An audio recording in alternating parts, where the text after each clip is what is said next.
it was about it was only about a year after I'd gotten my badge. I was umpiring at the California Cup, which is the biggest club tournament in North America, I would say. There's prize money at the top level and all that kind of stuff. And I was there, and there was this Irish legend who was there, Ray O'Connor.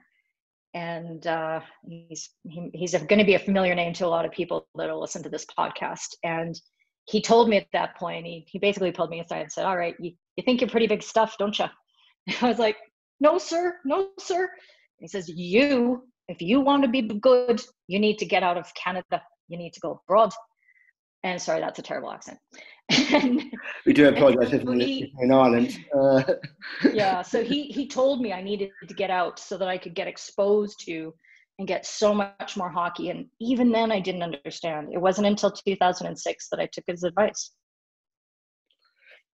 So where does the responsibility for this lie? Is it the individual umpires themselves? Is it the local clubs that they're linked with? Is it the governing bodies, the national governing bodies, local governing bodies?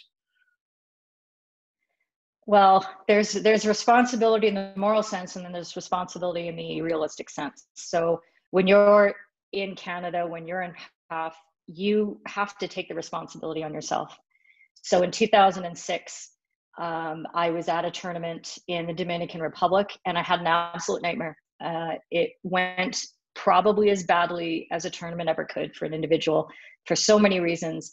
And I was sitting in the airport looking at my tournament report, ready to fly home. And I realized I got to get out of here because this will be the end of my career.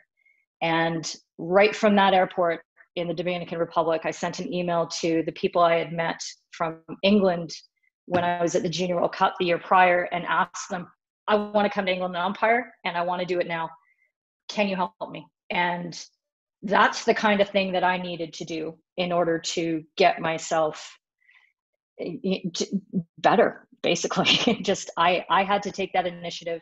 I took on the expense. It was all on me because there just isn't anything out there. So I'd love to say, yes, my national association should have helped me and PAF should have helped me and all that kind of thing. But they don't have the resources, they don't have the systems or the structures or even the knowledge to know.